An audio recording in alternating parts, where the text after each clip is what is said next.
Morning. Good evening. Morning sa bagong gising.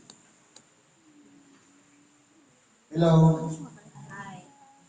Hi. Isang mapagpalang nandito sa bawat isa. Pasalamat tayo sa Diyos sa pangalan ng ating dakilang Panginoong Jesucristo. Tayo po ay niloob niya pagsamasamahin sa buhok na ito para papurihan natin siya, sambahin, kakilain, at pakinggan natin ang kanyang mga mensahe o aral na ipinagkaloob sa oras na ito. Ngayon po, meron tayong mga sitas. Ito po ay bibigyan natin ng buhay pagkat meron pa naman tayong oras. Ngayon, babasahin natin isa-isa. Ang una pong aralin, sabi sa pangalawang sulat ng Apostol Pablo kay Timoteo, sa Kapitulo 2, versikulo 19 hanggang 26. Sabi po dito, "Gayon may ang matibay na pinagsasaligan ng Diyos ay nananatili na may tatak nito. Nakikilala ng Panginoon ang mga kanya at lumayo sa kalikuan ang bawat isa na sumasambitla sa pangalan ng Panginoon." Napakaganda po ng mensahe. Ito, yung matibay na pinagsasaligan o yung pundasyon ng ating pagiging tagasunod ni Kristo, meron po siyang palatandaan o tatak. Ang sabi, lumayo sa kalikuan ang bawat isa na sumasambit lang sa pangalan ng Panginoon. Sa totoo lang po, madali po natin unawain ang salita nito. Pero, dahil nga sa kumbaga ang labanan dito sa ibabaw ng sanlibutan, kung saan may debosyon, merong tentasyon. Kaya, ang pagkakakilanlan ng may pinagsasaligan o may pundasyon ng pagkatao ng bawat isa sa atin, lumalayo sa kalikuan. Pero gaano man ang pag-iingat natin na makalayo sa mga kalikuan, nariyan po kasi ang tukso, nariyan ang pagsubok, kumbaga lumalaban ang kasamaan upang iligaw ang bawat isa sa atin. Tama yung sinabi ng Apostol Pablo sa Roma, walang matuwid, wala kahit isa. Kaya po, ang tao nagkakasala. Kahit gaano man ang pag-iingat sa sarili, napapahamak pa rin. Bakit? Sabi dito, "Datapwat sa isang malaking bahay ay hindi lamang may mga sisidlang ginto at pilak, kundi mayroon din namang kahoy at lupa at ang iba'y sa ikapupuri at ang iba'y sa ikasisirang puri."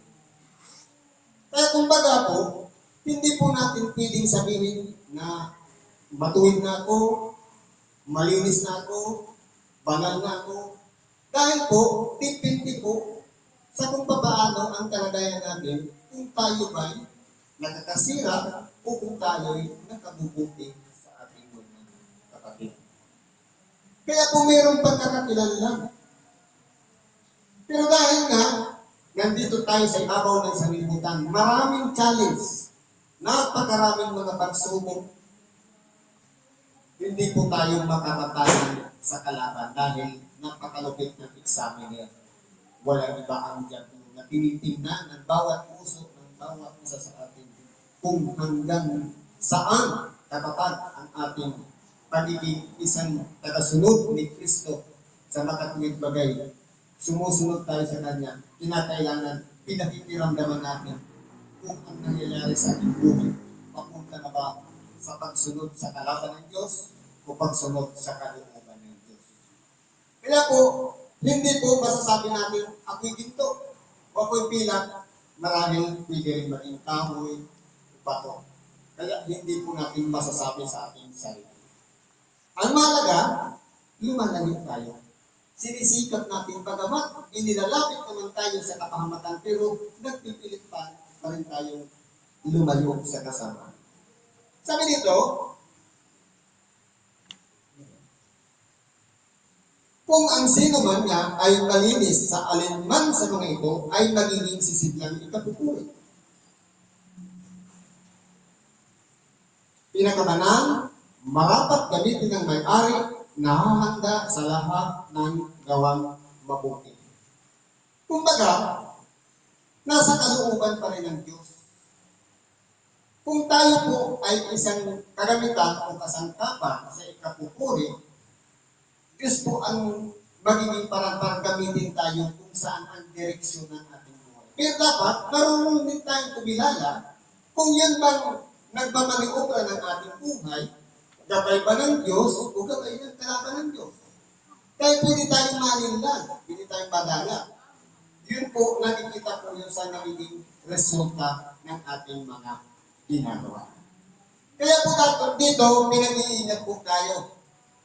Kung tayo karapat-dapat na gamitin ng Diyos para, halimbawa, tumulong sa may karamdaman, dapat mula sa puso ang ating pagtulong.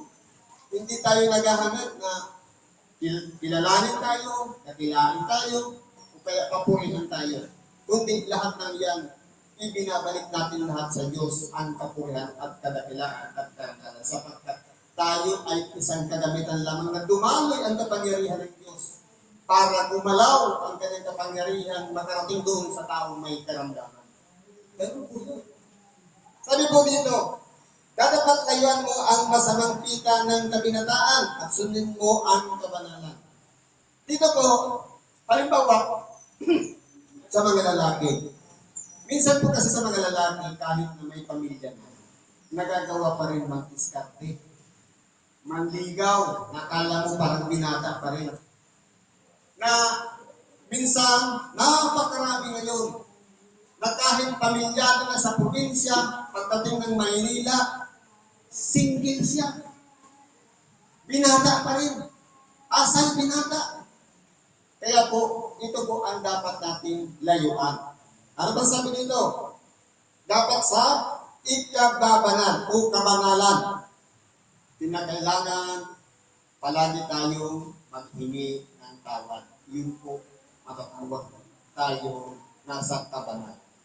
Dahil po, kung tayo po ay makasalanan at hindi tayo nagsisi, hindi po tayo tatawagin banal. Kahit na nakatipid pa tayo ng mga banal na kasulatan, magaling pa tayong manalangin, magaling pa tayong mangaral, pero kung hindi humihingi ng tawad, useless po. Hindi po pwedeng sabihin na siya ay may kabanalan.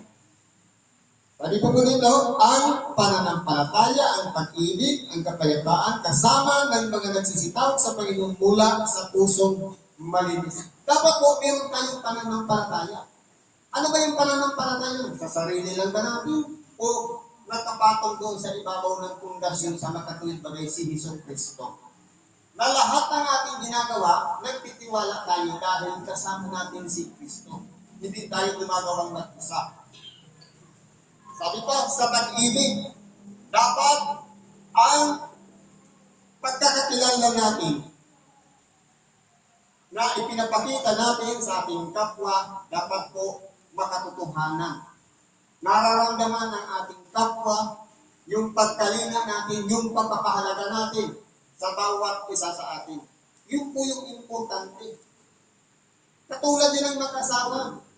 Kahit sabihin mo sa iyong asawa na I love you, hindi mo naman pinapakain, iniipit mo naman yung sweldo, useless. Dapat may pagpapahalaga. Sabihin mo, love, kumain ka na ka. Yung oras na, lagpas ka na sa oras, hindi ka pa kumakain. Ibig sabihin, kung meron kang pagpapahalaga, yun yung tunay na love. Mas mahalaga pa yung sa kataga na pinitawan sa bibig. Dapat nararamdaman ng ating mahal sa buhay. Kaya ganun po yung importante. Ipalalagay natin sa ating kapwa. Ganun din dapat nararamdaman ng ating kapwa yung pagpapahalaga natin para sa kanila. Ano ba sabi dito? Ngunit tanggihan mo ang mga usapang walang kabuluhan. Paano po nagkakaroon ng mga usapang walang kabuluhan? Sabi sa English dun sa binasa ng kanina, Police question. Nag-uumpisa yan palagi sa tanong. Kung pasalungat ang tanong, dire-diretso na po yan sa mga hangal na usapan. Walang kwenta. Dahil po, yun yung direksyon noon. Mali na nga yung pagkakatanong, di siyempre, pati yung sasagot nyo, magiging mali din. Magiging pinuso po din. Kaya po, yung lahat ng yan nag-uumpisa sa unang nagsalita. Kung siya ba'y nagtanong ng mabuting pagkakatanong o papiloso po yung pamamaraan ng pagtanong. Para hindi mapunta sa hanggang na usapan, dapat seryoso tayo sa tanong na ating sinasabi. Kung sa ganun, meron tayong makukuha ang aral doon. Kaya tayo nagtanong dahil hindi natin alam. Pero kung pasalungat, pabalang, ang resulta po nun, yun po yung mga hangal na usapan, na nalalaman mo na namumunga ng mga pagtatalo, yun na po nagkakaroon ng mga diskusyon. Dahil sa mga prinsipyo, dahil sa mga pinapairan sa sarili, o kaya minsan sa kataasan din ng ego. Nagpapagalingan na. At ang alipin ng Panginoon ay hindi nararapat na makipagtalo. Tayo po na tagasunod ni Kristo, o followers of Christ, dapat po tayong lahat ay hindi nakikipagtalo. Halimbawa, meron tayong kausap na ibang sikta, denomination, o isang grupo ng mananampalataya, kinakailangan po manatili tayo sa kapagkumbabaan. Paano po? Na kumbaga, ang purpose ko, kaya mo siya kinakausap para madagdagan yung kaalaman. Hindi yung para, yung gusto ko rin ihayag sa kanila na para magandang yung malabas, nagpapagalingan na. Pero kung ang purpose mo, kuhanin mo lang yung lamang ng kanyang isipan, ng kanyang utok, yung kanyang mga nalalaman, madadagdagan yung kaalaman natin. Kaya ang purpose natin dyan, hindi tayo makikipagtalo, tanggap lang tayo ng tanggap. Ang mga sinasabi niya, marahil doon madadagdagan ang ating mga pinag-aaralan. Yun po yung importante. Kung nire-respeto natin na tayo ay alipin ng Panginoon. Dahil po ang alipin ng Panginoon, hindi po siya paaway, kundi palagi po siyang nakikipagbati, kumbaga, mabuti po siyang kausap. Ganun po yun. Sabi pa dito, kundi maamo sa lahat, sapat na makapagturo at matiisin. Pag sinabing maamo sa lahat, very humble, na kahit na piko na, nandun pa rin ang pagpipigil. Kahit na miniminos na, hindi pa rin sumasagot. Yun yung maamo. Bakit? Dahil po inihalimbawa ng ating nagilang Panginoon pagiging maamo katulad ng tupa. Dahil ang tupa, kahit bitayin mo yan, kahit laslasin mo yung lalamunan niya, ahitan mo yan, kahit ibalibag mo pa yan, hindi po yan umiibig. Yan po yung isang katayuan ng tao na dapat gawin o ipamuhay natin ang pagiging isang maamo. Hindi reklamador, katulad ng kambing. Ang kambing, maingay, mapagsalitaan mo lang ng kunti, nagre-reklamo agad. Pero sa maamo, dapat hindi po siya nagre-reklamo, kundi nilalawakan ang pag-iisip, inuunawa ang lahat ng mga bagay na nasa kanyang paligid. Doon po tayo matututo. Yun po yung importante. Siyempre, dapat matiisin. Mahaba yung pisi. Na, kumbaga, kapag may nangyayaring sitwasyon na alam natin na, kumbaga, papunta na sa mali, ang nangyayari yan, hindi natin napagtitisan. Ipanalangin na lang natin siya pagkasakaling nagising siya. Mabuksan ang kanyang kaisipan. At tumino at maging mabuti na ulit. Na sa waling may kaamuan ang mga nagsisinsalansang. Paano natin sa wali ng may kaamuan? Siyempre, yung mahinahon na pakikipag-usap. Ito katulad ng pagsaway ng bata na parang galit, may pamalok pa. Yung katulad ng kinakausap ng anak ang kanyang tatay, o nanay, na merong respeto. na hindi porke dahil marami ka ng alam, para mo nang nasa ilalim siya na parang pinapangaralan katulad sa anak na maliit na may bit-bit pang palo. Kundi may kaamuan. Kukunin mo yung sabi nga, kung paano ka papasok sa sitwasyon na doon siya makakasakay. Yun po yung kaamuan. Na hindi yung galit na nga, magagalit ka rin, maglalaban kayo. Kaya ang importante po yan, yung kaamuan, hahanapin mo yung sabi sa Bible, hihiluton mong maray, hanapin mo sa pinagkakaliyahan niya. Doon tayo umpisa. Yun po kahit mahaba tayong pamamaraan natin, ang mahalaga, nakapaggawa natin ang kabutihan sa ating kapwa. Sabi pa dito, baka sakaling sila'y pagkalooban ng Diyos ng pagsisisi, sa kaya alam ng katotohanan. Kumbaga, palagi tayong open. Na kahit gaano man kasama ang tao, palagi tayong nasa isip natin, baka sakaling paguhin ng Diyos, baka sakaling masumpungan niya ang pagsisisi, baka sakaling pagkalooban siya ng Diyos ng pagsisisi. Dahil po, lahat po tayo may tinatawag na budhi. Kahit gaano man kasama ng tao, kapag yan ay ginalaw ng Diyos, ano yung pamamaraan ng Diyos para panghinain ng tao? Karamdaman. Kahit masil-masil pa yung katawan mo, kapag iyan ay nagkaroon ng karamdaman, kahit mamamatay tao kaya palamura, o kung ano ba ang masasamang gawa na, kapag ginalaw yan ng Diyos, kapag sisigaw yan ng Diyos ko, meron pa rin siyang tinatawag na budhi, doon po nagbabago ng tao. Kaya nalalaman ang katotohanan. At sila makawala sa silong ng Diablo na bumihag sa kanila ayon sa kanyang kalooban. Kaya po, pagka minsan ang tao, nasisilo po talaga ng Diablo. Pero po, hindi ibig sabihin na nasilo tayo ng Diablo, gawa-gawa lang yun ng Diablo. May pahintulot ang Diyos. Sabi, sa kanyang kalooban. Ibig sabihin, bago pumasok ang Diablo, pinapahintulutan ng Diyos. Alalahanin na lang natin yung kwento ni Job. Nag-uusap-usap ang Diyos at ang Diablo. Ipinagmamalaki niya si Job. Pero ano ginawa? Humingi ng pahintulot ang Diablo para ganawin siya. Lahat ginawa niya, tinanggalan niya kabuhayan, pamilya, lahat meron lang iniiwan na nagre-report. Pero anong ginawa? Lahat ng yun, may warning lang ang Diyos doon kay Satanas na huwag mong patayin, huwag mong gagalawin ang kanyang buhay. Kumbaga, ang mga bagay na nangyayari sa atin, napagdadaanan lang natin yan. Ang importante po doon, yung aral o leksyon na makukuha natin sa bawat pangyayari na dumarating sa ating buhay. Dahil po, ang silo ng Diablo, hindi siya pumapasok agad dahil nasa pangangalaga tayo ng Diyos. Kinakailangan pa rin natin unawain kalooban ng Diyos yan, kaya nangyari sa buhay natin. Minsan, sumusuko na tayo, pero alalahanin natin yung lesson o aral na natutunan natin sa bawat pangyayari na dumating sa ating buhay. Tuloy natin dito sa Roma.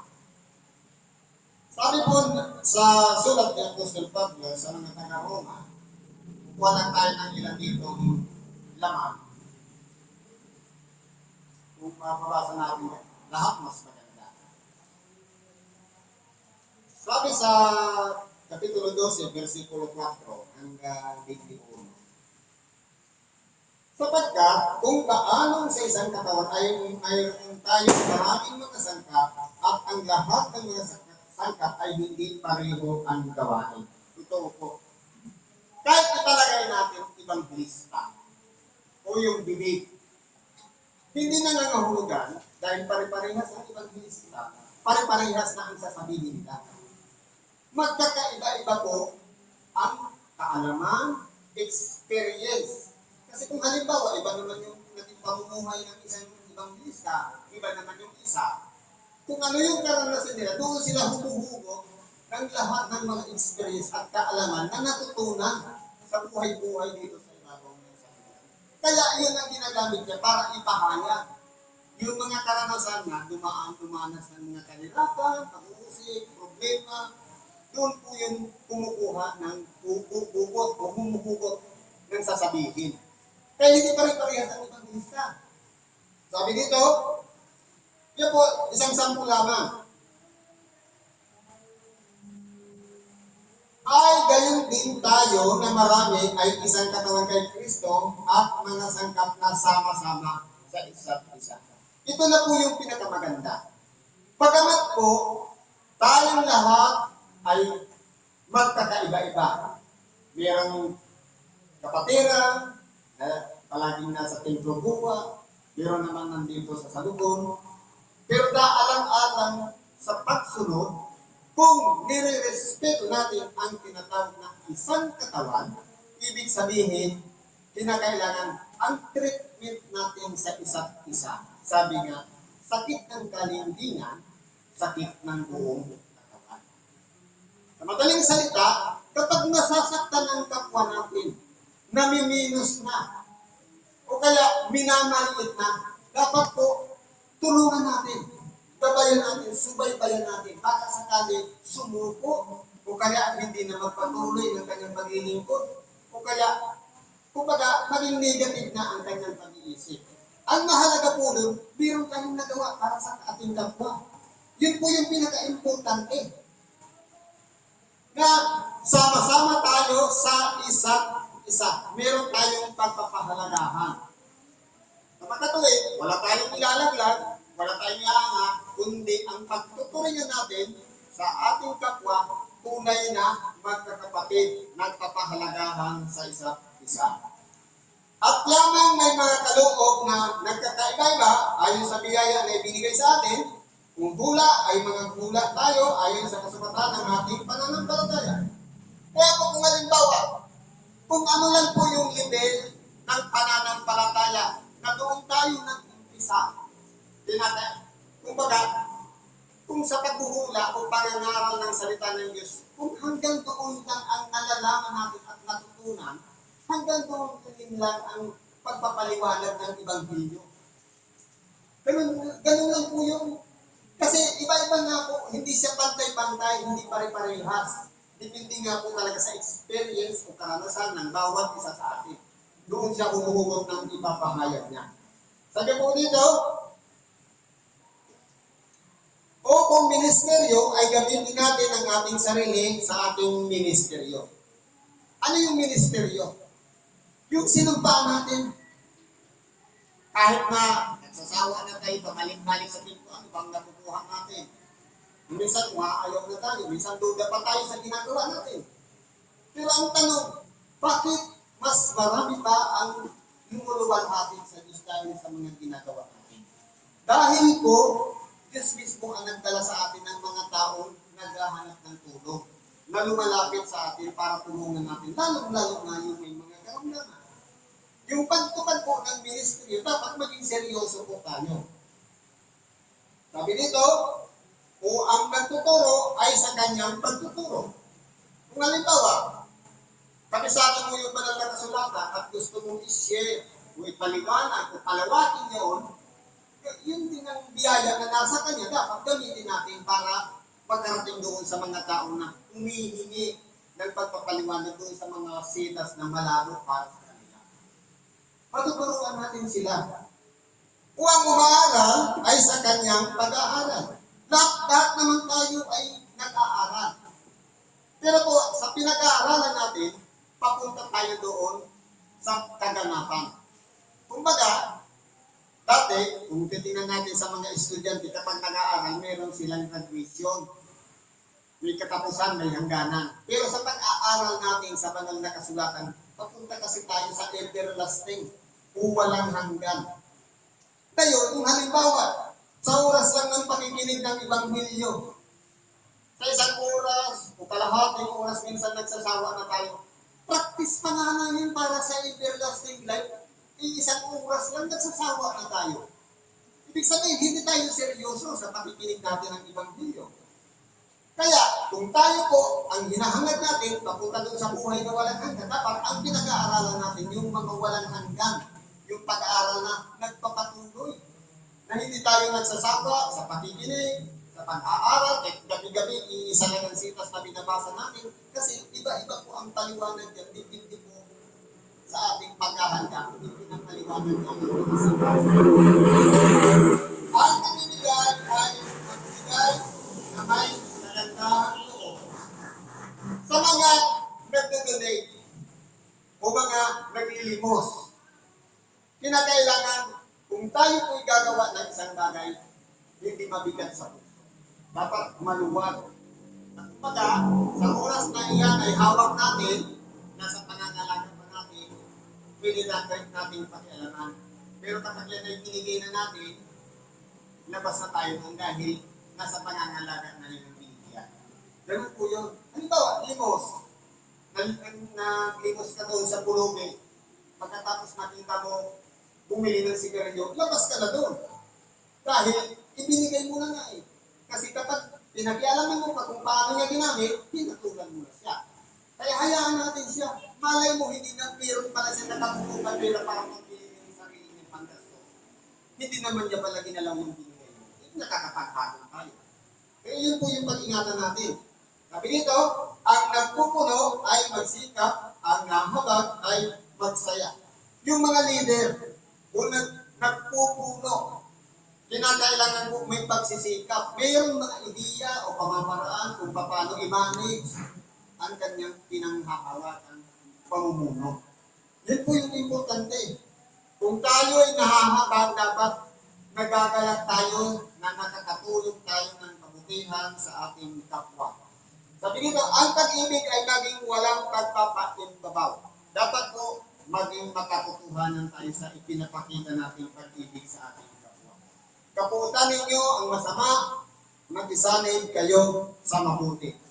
Ito po, medyo mahirap ito kasi kung hindi natin alam yung gawang mabuti at gawang masama.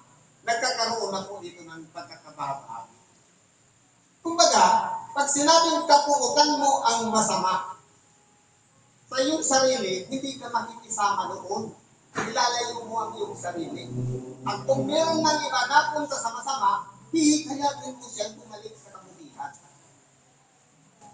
Kaya ka napupuntahin yung reaksyon ng iyong sarili na masama yun. Gusto mo, lahat tayo ay nasa kabutihan. Sabi dito, sa kapurihan ay ipinagpauna ng isa't isa ang iba. Kumbaga, halimbawa, mayroong sa grupo natin, nakagawa tayo ng isang malaking bagay o kabutihan na nagawa natin sa ating kapwa. Huwag natin i-expect na, kapupurihan na to. Akin yung karangalan niyan dahil ako ang nag-isip niyan, akong nakagawa niyan. Hindi po dapat. Kundi, sabi nga dito, ipagpauna ang isa't isa sa iba. Kumbaga, kung maaari sana, huwag ikaw. Yung iba na lang ang papurihan.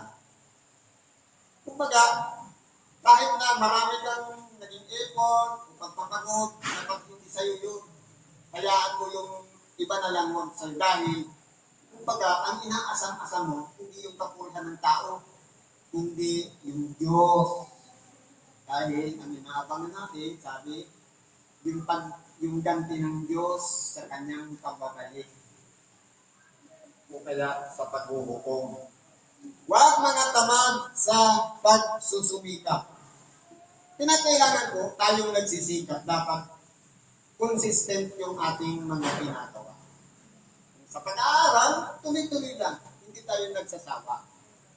Huwag tayo iralin yung katamaran dahil kalaban natin yan. Minsan po, yan po ang nagiging pamamaraan upang tayo ay madaya. Halimbawa pala, kung ang pagsusumikap natin, palagi tayong aktibo sa templo kada linggo. Dahil naging tamad sa gawain sa bahay, pagka minsan, nagiging daan yung labahin para hindi ka makarating ng templo. Totoo po yan. Bakit hindi ka pumunta sis? Brad, dami ko kasing labanin. Totoo lang, masurti ka. Bakit? Marami kang damit. Yun nga lang, tama. Dahil iniipon, kung nilabahan mo na yung Lunes o Martes, di ba lang kasama ng lalabahan ng Sabado? Linggo, di ba?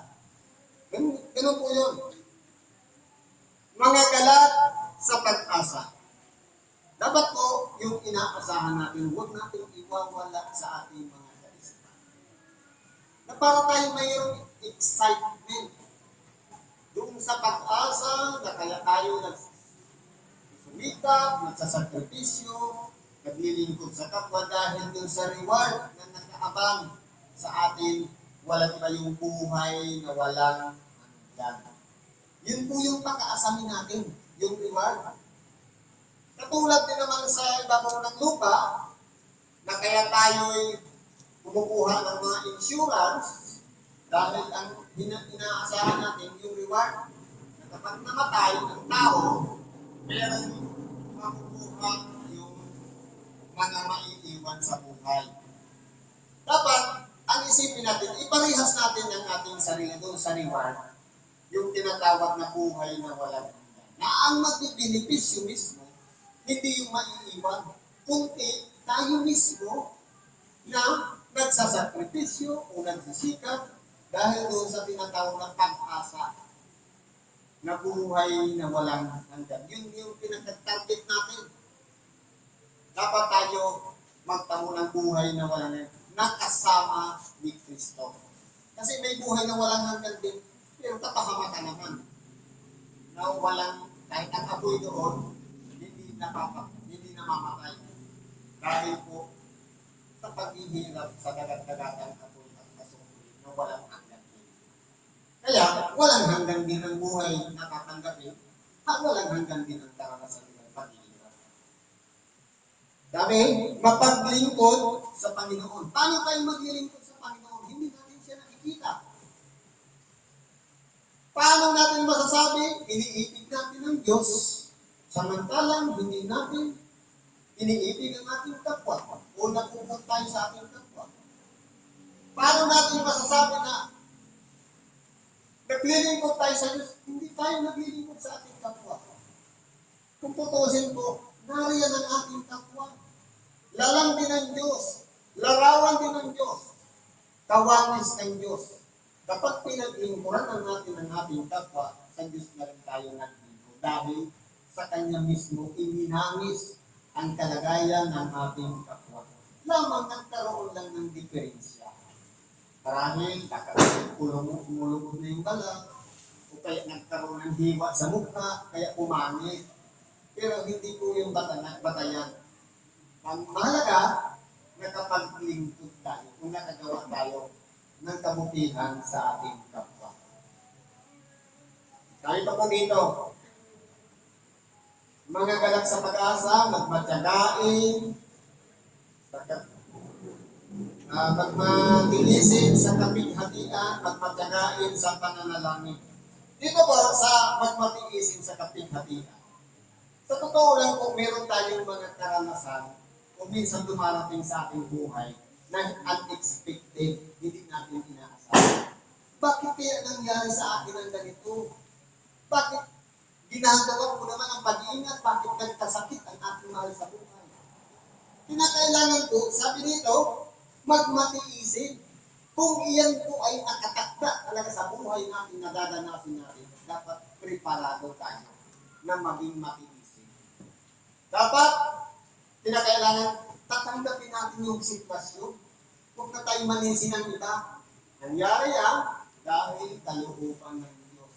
Kung sa buhit ng pala ng anak natin sa ganitong pit sa pagkakasakit siya, hindi po natin yan maiiwasan. Kinakailangan natin yan ang tinatawag na pagtitiis o haba ng pagpapansinsya. Mapagdamay sa mga kailangan ng mga banal. Kinakailangan ang presence of mind dito. Halimbawa, may misyon. Alam natin na kinakailangan ng pondo, dapat hindi na tayo magtatanong. Magtanong naman. Kumbaga, bukas palad na tumulong na. Dahil alam naman natin ang magiging resulta niya.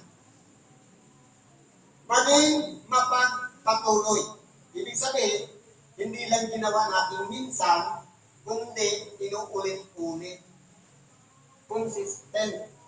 Pag sinabing mapagpatuloy, ginawa mo ngayon, bukas ulit, sa makalawagan ulit. Yun po yung ibig sabihin ng mapagpatuloy.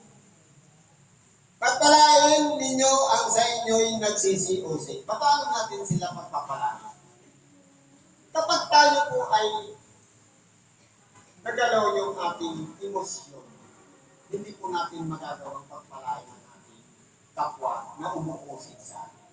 Ano ang gagawin natin? Pinakailangan natin ang paglinis ng kalooban, ang presensya ng Espiritu Santo sa ating buhay dahil siya ang katuwang natin. Paano magawa natin yung pagpapala para sa mga taong umuusig sa atin? Kasi po, kung natural lang natin na pamumuhay, inusig ko na gagawa mo pa ng kabutihan. Yun po yung dati nating pagkatao. Pero nung binago na, naging, sabi nga, maliban na kayo'y ipanganak na muli. Ibig sabihin, nagsisi na, nagbalik loob na sa Diyos, binago na yung buhay. Ibig sabihin, hindi na siya madamdamin, hindi na siya nasasaktan. Mahaba na ang pasensya. Kapag inusig tayo, ang gagawin natin sa kanya, pagpapala.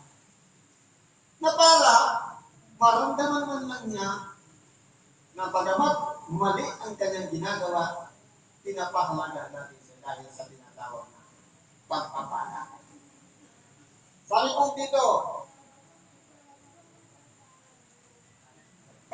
palain ninyo at huwag ninyong sumpain. Kapag tayo po ay pinangunahan ng galit, papunta po talaga yun sa sumpa. Kasi po halimbawa, nagingit-ngit ka sa ginawa ng iyong kapwa, tapos nakapagsalita ka ng masama. Ano yung sumpa? Mamatay ka na sana. Sumpa po yun. Kung yun po ang naguna sa ating isipan, dahil sa galit at puot na nagingit-ngit tayo sa ating kapwa, hindi po natin magagawa yung pagpapala, kundi sumpa yung magagawa natin sa ating kapwa.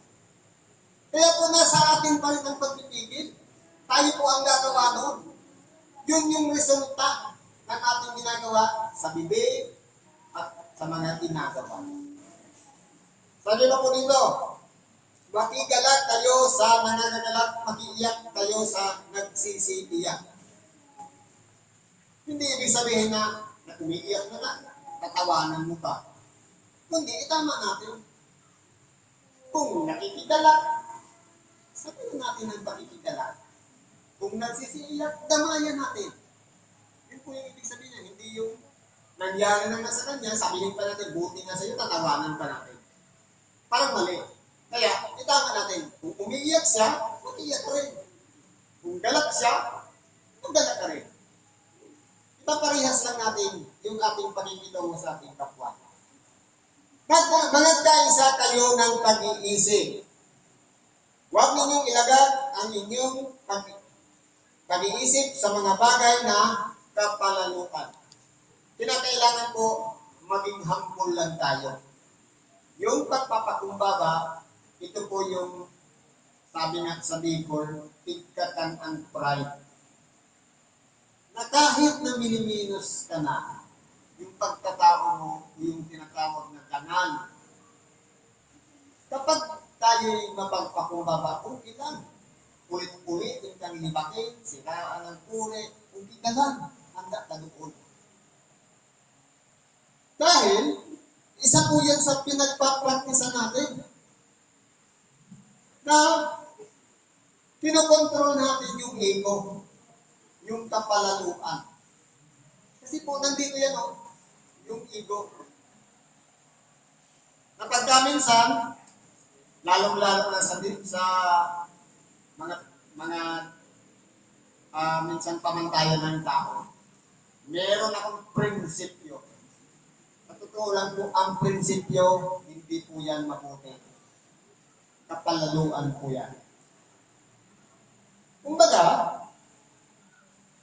dapat sa ating pag-iisip, wala yung kapalaluan. Dapat manatili tayong mapagpakumbaba. pakumbaba. Ano sinabi? Dapat tularan natin yung ginawa ng ating dakilan. Na pagamat sa Diyos, ay hindi niya inaring bagay ang pananganan ng pagkabantay niya sa Diyos. Pagkamat alam niya lahat, maghihirap na nga siya, pero hindi niya inisip ang pagkabantay niya sa Diyos dahil meron silang pinag-usapan ng kanyang ama. Sundin ang kalooban ng kanyang ama na kinakailangan ialay ng kanyang buhay para sa lahat ng mga tao o kinapal na iniibig ng Diyos para pangtubos sa kasalanan. Kaya po, sa atin, kung nagawa man ng ating dakilang Panginoon ang kapakumbabaan, magagawa rin natin. Kung follower tayo ni Christ, kaya din natin gawin yan. Pero, kailangan natin ang patnubay ng Espiritu Santo. Dahil kung tayo-tayo lang, hindi natin yan magagawa. Magagawa natin yan kapag nananahan sa buhay natin ang Espiritu Santo. Sabi dito, kundi mag-iayon kayo sa mga bagay na may kapagkumbabaan. Huwag kayong mga panta sa inyong sariling mga haka. Ibig sabihin, huwag maggaling-galingan. Huwag maging pantas. Kundi, manatili tayo. Katulad lang ng isang mangma. Napagamat, alam mo na, yung kapaliwanagan sa sitas, para hindi lang makapagtimpi ka na hindi ka makapagdiskusyon o makipagtalo, i-apply mo ngayon yung pagpipigil at pagpapakumbaba para hindi ka makasagot. Pero kung halimbawa, na dati mong ugali, palaaway ka, sigurado yan kapag binigyan ka ng kaalaman, palaaway ka na. Yung kaalaman na inilagay din sa utak natin, gagamitin natin, base noon sa attitude din na meron tayo na palaaway. Kaya nakikipag-diskusyon o nakikipag-debate. Lalong-lalo na kakaunting kaalaman lang ibinigay, tapos nakikipag-debate na. Kasi nga naman yung kalimitan yan, lalong-lalo na sa mga tagayan, sa inuman, yung Biblia, yung pinagtatalo-talo na. Wala naman sa matinong pag-iisip dahil lahat naman lasing. Kaya pagka minsan hindi dapat yan. Isipin mo ang lahat o ang mga bagay na kapuri-puri sa harapan ng lahat ng mga tao. Ano po yung ibig sabihin nito? Isipin natin yung mga bagay na kumbaga yung nagagawa natin sa ating kapwang kabutihan. Hindi yung papurihan tayo. Kundi dapat may matuto ang ating kapwa sa mga ginagawa natin. Dapat makashare tayo ng ating mga ginagawa na kabutihan sa ating kapwa. Kung maaari, ayon sa makakaya, ay magkaroon kayo ng kapayapaan sa lahat ng mga tao. Dapat po maging peaceful ang pakikitungo natin sa ating kapwa. Yun po yung mga mahalagang bagay. Huwag kayong mga hinigantihan, mga iniibig. Kapag sinabing mga hinigantihan, kapag kinalaw ka ng kapwa mo, di ba, kililitiin mo rin. Pag higantihan yun. Pag niliba ka, libakan mo rin. Pag siniraan ka, siraan mo rin. Ibig sabihin, yun yung paghigantihan. Kinukopya natin yung ginawa. Kung ano yung ginawa sa atin, gagayahin din natin. Xerox copy. Base doon sa ginawa sa atin. Yun yung tinatawag natin, maghigantihan. Kundi, sabi ito, bigyan ninyong daan ang galit ng Diyos. Sa pagkatuwid, kung halimbawa, mayroong nagawa ang ating kapwa. Kabutihan man yan, kasamaan. Sabi nga, tayo yung mga kapatid, bigyan daan natin ang Diyos. Bakit? Anong sabi? Kapagkat nasusulat, akin ang paghihiganti, ako ang gaganti. Wala po tayong karapatan bumanti ng masama sa ating kapwa. Hayaan natin, Diyos mismo ang gaganti sa gumawa sa atin ng kasama. Kung nagagawa man siya ng kabutihan, sabi niya, akin ang paghihiganti, kapag masama ang ginawa, akin ang ganti. Ibig sabihin, regalo. Piling may pagpapala yun. Gantimpala. Sabi ng Panginoon. Kaya, kumbaga, wala tayong karapatan na humusga sa ating kapwa. Kundi, bigyan ka natin ang galit ng Diyos. Lahat tayo'y haharap sa Kanya. Lahat tayo'y magsusulit sa Kanya. Kaya kung ngayong kawal ay magutong, pakanin mo. Kung siya'y mauhaw, kainumin mo sapagkat sa paggawa mo ng gayon ay mga baga ng apoy at ibubulbul mo sa Kanyang puso. Ibig sabihin, kapag nangangailangan ng ating kapwa, pagkain man niya nung inumin, ibigay natin, i-provide natin yung hinihingi. Kapag sinabing, mga baga ng apoy ang ibubugan mo sa kanyang ulo para mapahiyak siya. Bakit? Masama na yung ginawa niya. Mabuti yung ginanti mo. Ibig sabihin, baka mahawa siya na maging mabuti na rin siya. Yun yung influensya ng kabutihan. Kahit hindi man natin siya na pinagsasabihan, ang mahalaga na kagawa tayo ng kabutihan sa kanya, baka magising siya sa pamamagitan ng kahiya-hiya na kanyang ginawa. Nanilipat ka na nga, pinakain mo pa. Kapag pinangahanan tayo ng Espiritu Santo, kaya natin gawin yan. Pero kung wala yung Espiritu Santo, malabo po yan mangyari. Dahil iiral po yung emosyon, yung ego, minsan po gumaganti rin tayo kung paano ginawan tayo ng kasamaan ng ating kapwa. Ganun po yun. Ngayon po, meron pang panghuli. Sa pangalawang sulat ni Simon Pedro, sa Kapitulo 1, versikulo 5 hanggang 7. Tatlong verse lang siya, pero malawak po ito. Himayin natin. Sabi nito, oo, dahil dito, sa pagkaragdag ng ganang iyon ng buong sikap, ay ipamahagi inyo sa inyong pananampalataya ang kagalingan. Lahat po tayo nag-uumpisa sa pananampalataya. Ano po ba yung pananampalataya? Ang pananampalataya ay pagtitiwala at paniniwala sa mga bagay na hindi nakikita. Halimbawa, sa isang may karamdaman, na pagsabihan ka, saan ka ba gumaling? Doon, sa lunduyan, sa salubod. Kapag umusbong yung pananampalataya, ito yung pwersa na nagtutulak, na gusto mo rin pumunta roon, wala kang prueba. Kung baga, suntok sa kwan, kung gagaling ka ba o hindi, ang tawag doon, pananampalataya. Yung pwersa na nagtutulak. Sabi dito, meron na tayong pananampalataya. Ipamahagi ninyo sa inyong pananampalataya ang kagalingan.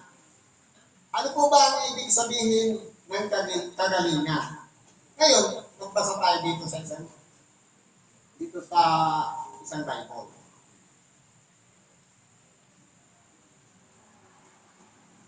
Sabi dito, dahil dito, sikapin niyo idagdag sa inyong pananampalataya ang kabutihang asal.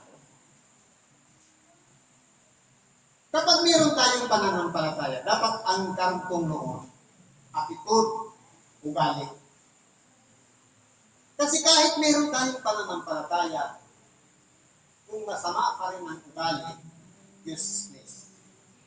Kaya dapat, pagkatapos na mayroon ka ng pananampalataya, dapat sa pamamagitan ng pananampalataya yan, babaguhin yung ating ugali. Ang magiging resulta niyan, kabutihang asal.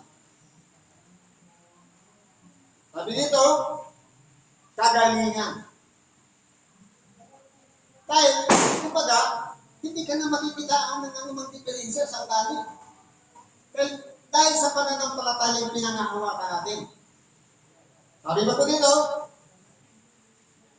Halimbawa, inayos natin yung ugali natin at sa kagalingan ay ang kaalaman. Ang tumuklas ng mga bagay para umusbong ang pananampalataya. Binago na nga yung attitude o ugali. At ang gagawin pa, madadagdagan pa ang ating kaalaman o experience. Sabi ko po dito, at sa kaalaman ay ang pagpipigil. Pagkatapos ng experience o kaalaman, ang sunod niyan, control. Kinakailangan ang lahat ng inilalabas natin sa ating bibig ay mabubuting bagay na. Ang lahat ng ating mga ginagawa ay kontrolado na.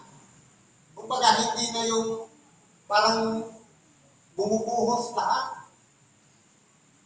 Na dati man lilipat, binago ng Diyos, naging karapat-dapat na, nagsisi na ng kasalanan pagkatapos, ganun pa rin ang ginagawa. Ibig sabihin, walang kontrol. Pagkatapos ng kontrol, ay ang pagtitiis.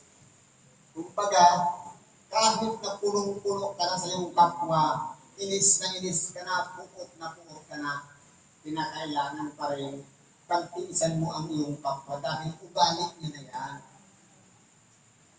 Kumbaga, kung may pagpapalaga ka sa kanya, hayaan mo siya, palagi mo siyang kasama. Katulad naman yan sa asawa. Ganyan talaga ang ugali niya, isamahan mo siya. Pero ano nangyayari ngayon? Dahil hindi lang nagkaintindihan, hiwalay na. Pero nung pagpanagpo, isang chat lang. Kaya madali rin naman ang hiwala. Sabi ko nito, at sa pagtitiis ay ang kabanalan. Marunong na tayong mag-control, marunong na tayong magtiis, siyempre, mapapabanal na natin ang ating sarili. Dahil, siyempre, ilalayo natin ang ating sarili na madala sa pagkakasala. Hindi tayo ng tawad.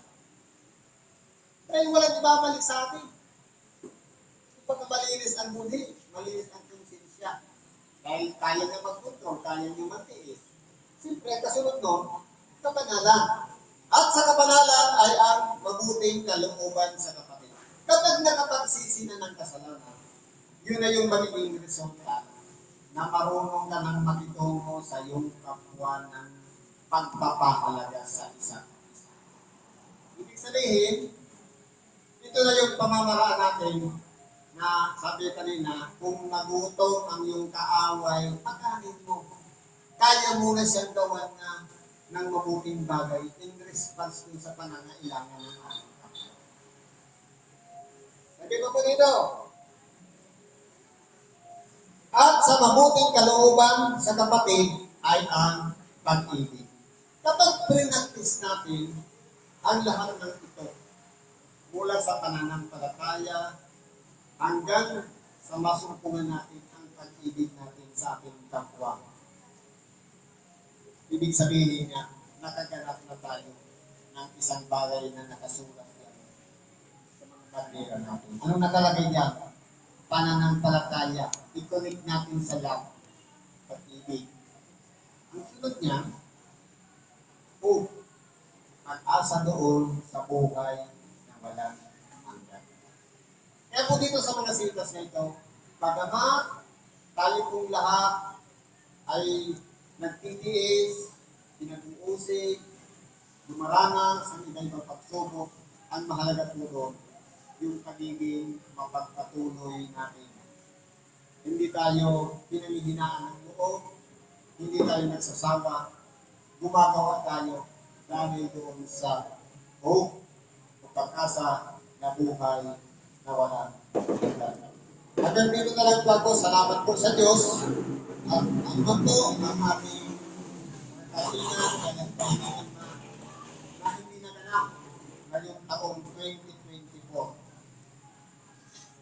Magkaroon tayo ng pananampalataya. Lakasan pa natin.